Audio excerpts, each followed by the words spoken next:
दोस्तों, भारतीय जनता पार्टी की हालत उस चादर की तरह है जिसका एक छोर पकड़ो तो दूसरा छूटता है और दूसरा पकड़ो तो पहला वाला छूट जाता है। अब तक ये लग रहा था कि अब सब कुछ कंट्रोल में आने जा रहा है, लेकिन तभी बगावत हो गई। जी हां, मैं उत्तर प्रदेश की आज की सबसे बड़ी खबर दिखाने जा रहा हूं। यकीन मानकर चलिए, ये खबर कोई गोदी मीडिया का चैनल आपको नहीं दिखाएगा। दिखा देगा तो फजीयत हो जाएगी, क्योंकि एक बार फिर से अपने अपने मयान से तलवारें निकाल ली गई हैं।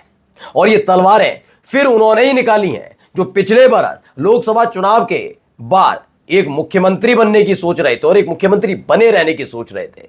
जी हां, योगी वर्सेस केशव प्रसाद मौर्य चरम पर है। एक बार फिर से अपनी अपनी टीस, अपनी अपनी पीड़ा को सबके सामने रखा गया है और खबर निकल कर आई है कि ये जो ठनी है वो मोदी शाह से ठनी है।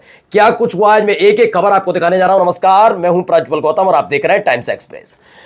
अगर अगले 48 घंटे में किसी के इस्तीफे की खबर आए तो हैरत में मत पड़िएगा, क्योंकि अब खुलकर बैटिंग की जा रही है।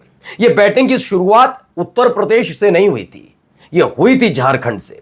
आपको एक याद होगा, निशिकांत दुबे ने अभी एक पॉडकास्ट में एक बयान दिया। वो बयान किससे जुड़ा था? वो बयान सीधे सीधे योगी आदित्यनाथ को नीचे गिराने को लेकर था। नीचे का मतलब यह समझिए कि योगी आदित्यनाथ की वजह से कोई चुनाव नहीं जीतते। कहा था उन्होंने कहा था 2017 में जब बीजेपी ने उत्तर प्रदेश में चुनाव जीता था, उस समय योगी आदित्यनाथ के नाम पर चुनाव नहीं लड़ा गया था। जब उनसे पॉडकास्ट करने वाले ने यह कहा, नहीं योगी का चेहरा तो है ना, वो फेमस तो है ना, लोग पसंद करते, तो कहते हैं पसंद तो देवेंद्र फडणवीस को भी करते हैं, हेमंत बिस्व शर्मा को भी करते हैं, और जाकर उनकी गाड़ी कहां रुकी थी? अमित शाह पर। यानी समझ में आ गया था वो अमित शाह के इशारे पर काम करने वाले के नेता हैं। यानी अमित शाह का नाम लेकर उन्होंने योगी आदित्यनाथ के खिलाफ झंडा बुलंद कर दिया कि वो जन नेता नहीं है। जैसे ये खबर निकली वैसे ही पहुंच गई उत्तर प्रदेश, और अब देखिए केशव प्रसाद मौर्य ने जो किया, जो करा है, उससे आप साफ साफ समझ जाएंगे कि 48 घंटे में बहुत कुछ बिखरने जा रहा है। खास तौर पर या तो योगी आदित्यनाथ को अपनी कुर्सी छोड़नी पड़ सकती है या फिर बीजेपी दो फाड़ हो सकती है। कैसे? तो शुरुआत करते हैं कुछ तस्वीरों के जरिए। पहले एक तस्वीर देखिए। जब आप योगी आदित्यनाथ के सोशल मीडिया अकाउंट पर जाएंगे तो आप उसमें एक खास चीज पाएंगे। बस इसे देख लीजिए ना, कुछ पढ़ना नहीं है, बस आंखों में सजो कर रखिए, क्योंकि इसी के साथ मैं दूसरी तस्वीर भी दिखाने जा रहा हूं। अब इनको देख लीजिए। इसमें और उनमें, इस तस्वीर में केशव प्रसाद मौर्य की पूरे प्रोफाइल में और उनके प्रोफाइल में कुछ अंतर नजर आ रहा है। मैंने कहा ना, पद मत पढ़िए, चेहरा मोहरा देखिए। डीपी वाली जगह दोनों का आप देखेंगे क्या है, केशव प्रसाद मौर्य के ट्विटर हैंडल पर केशव प्रसाद मौर्य की तस्वीर और उधर योगी आदित्यनाथ के उस पर योगी आदित्यनाथ की तस्वीर। लेकिन जो बैनर होता है उसमें योगी आदित्यनाथ को कतई भी किसी और पर भरोसा नहीं है, न मोदी पर न शाह पर।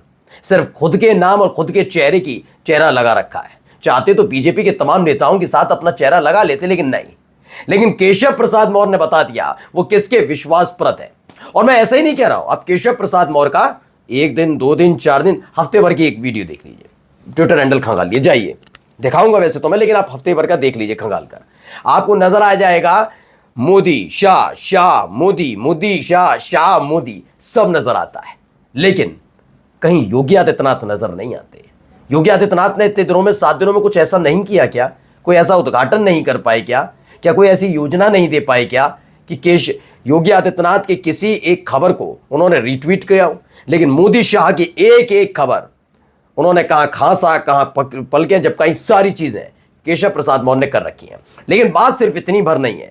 अब आइए मुलाकातों का दौर। ये चेहरे जरा गौर से देखते चलिए, क्योंकि ये सारे के सारे चेहरे लॉबिंग वाले चेहरे। लॉबिंग का मतलब अब बगावत का जब स्तर आगे बढ़ेगा तो साफ साफ तैयारी हो गई है कि केशव प्रसाद मौर्य छोड़ने वाले नहीं है। पहले इस तस्वीर को देखिए। इन तस्वीरों में आपको केशव प्रसाद मौर्य तो नजर आएंगे, लेकिन इनके साथ कौन कौन है इसे देखना और समझना बहुत ज्यादा जरूरी है। तो पहला देखिए नाम, ये माननीय सभापति दर्जा प्राप्त राज्य मंत्री जमुना प्रसाद कुशवाहा जी। कुशवाहा जी मिले हैं जाकर। उत्तर प्रदेश सहकारी आवास संघ लिमिटेड लखनऊ के अध्यक्ष सभापति राजेंद्र प्रसाद कुशवाहा जी, ये तमाम लोग जाकर मिले। पूर्व सदस्य राज्य पिछड़ा वर्ग आयोग कुंवर प्रमोद चंद्र जी। यानी पिछड़ों की, मैं खुलकर बता रहा हूं, केशव प्रसाद मौर्य ने लॉबिंग शुरू की है पिछड़ों से, दलितों से, दलित जितने विधायक, दलित और पिछड़े जितने विधायक वो, और नेता जितने वो, के अलग अलग दर्जा प्राप्त भी होते हैं वो। खास बात इसमें यह है कि इसमें उन्होंने ब्राह्मणों को भी उतनी ही तवज्जो दी है। जी हां, ब्राह्मण विधायकों से मुलाकात कर रहे हैं, क्योंकि ब्राह्मण विधायकों को लेकर जिस तरह का पूरा सोचा गया था, एक मजम्मा बनाया गया था कि बहुत खतरनाक तरीके से चीजें चल जाएंगी यादव वर्सेस ब्राह्मणों का, लेकिन कर नहीं पाए। योगी अपनी तरफ ब्राह्मणों को नहीं खींच पाए।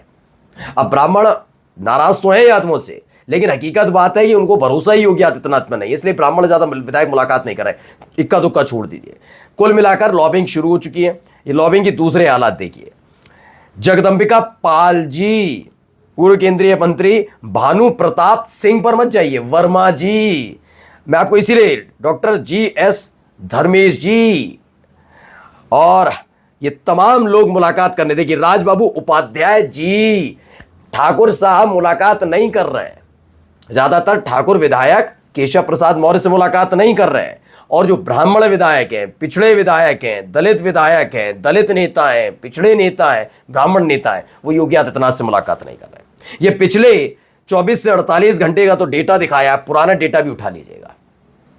ये क्यों करना पड़ा जरा मैं समझाता हूं। दरअसल हाल ही में एक सवाल पूछ लिया था केशव प्रसाद मौर्य से। एबीपी न्यूज की खबर देखिए, मेरे लिए सीएम पद प्राथमिकता नहीं, क्योंकि डिप्टी सीएम केशव प्रसाद मौर्य का बड़ा बयान। इसमें वो एक बहुत महत्वपूर्ण बयान दे सकते थे अगर दोनों के बीच में कोई तनाव, कोई दरार, कोई विवाद नहीं है तो, लेकिन वो जवाब नहीं दिया उन्होंने अपने जवाब ऐसा दिया जिससे साफ साफ पता लगता है कि योगी आदित्यनाथ किसी भी कीमत पर उत्तर प्रदेश में सत्ता में जो बीजेपी आई उसमें कोई उनका योगदान नहीं है।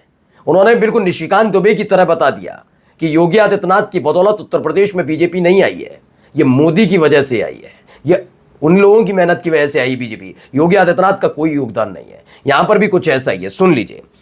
दरअसल केशव प्रसाद मौर्य से पूछा गया था कि आप तो भाई मुख्यमंत्री बनने वाले थे, बहुत सारी चीजें कही गई। उन्होंने क्या कहा, 2017 में बीजेपी ने उनके नेतृत्व में यूपी विधानसभा चुनाव में ऐतिहासिक जीत हासिल की थी।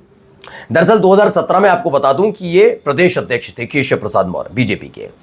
खास बात यह थी कि पहले जो मनोज सिन्हा, जो इस समय जम्मू कश्मीर को राज्यपाल है, उनका नाम चल रहा था, लेकिन एक नाम बहुत तेजी के साथ चल रहा था, वो था केशव प्रसाद मौर्य।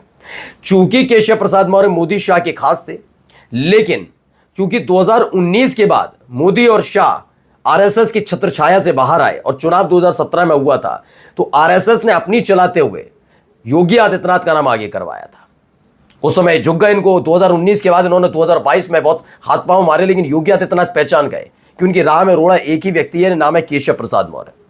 ऐसे में वो समझ गए कि 2019 के बाद मोदी शाह संघ की सुन नहीं रहे और 2022 में योगी आदित्यनाथ की विदाई तय है।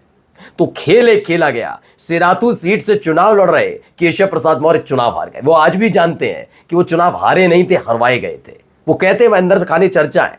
खैर, इस पर नहीं जाते। अब आइए क्या खेल है इसमें, ये बताते हैं। उसमें मीडिया और कुछ लोगों के बीच ये चर्चा थी कि मुख्यमंत्री पद के प्रबल दावेदार है। हालांकि मौर्य ने कहा कि मेरे मन में ये कभी नहीं था कि मैं मुख्यमंत्री बनूंगा। अरे किसके मन में नहीं होता, कैसी बात करते हैं। मैंने कभी नहीं सोचा था कि मुझे विधानसभा टिकट मिलेगा या मैं सांसद बनूंगा। मुझे जो भी जिम्मेदारी मिली मैंने उसे कार्यकर्ता के रूप में स्वीकार किया। लेकिन अब सुनिए उन्होंने कहा, क्या कहा। योगी आदित्यनाथ के मुख्यमंत्री बनने की कोई पूर्व जानकारी उन्हें नहीं थी। मौर्य ने कहा, जब बीजेपी का केंद्रीय नेतृत्व विधायक दल ने योगी जी के नाम पर मोहर लगाई तो मैंने इसे कार्यकर्ता के रूप में स्वीकार किया। उन्होंने जोर देकर कहा कि बीजेपी में व्यक्तिगत महत्वाकांक्षा से ऊपर पार्टी और संगठन का हित होता है। उन्होंने यह भी कह सकते थे योगी आदित्यनाथ मुझसे ज्यादा काबिल है, साबित होकर दिखाया उन्होंने। 2022 का चुनाव उन्होंने अच्छी तरह से लड़ा, लेकिन नहीं, उन्होंने बता दिया ये थोपेगा ही मुख्यमंत्री है, और उधर लॉबिंग जारी है। नमस्कार।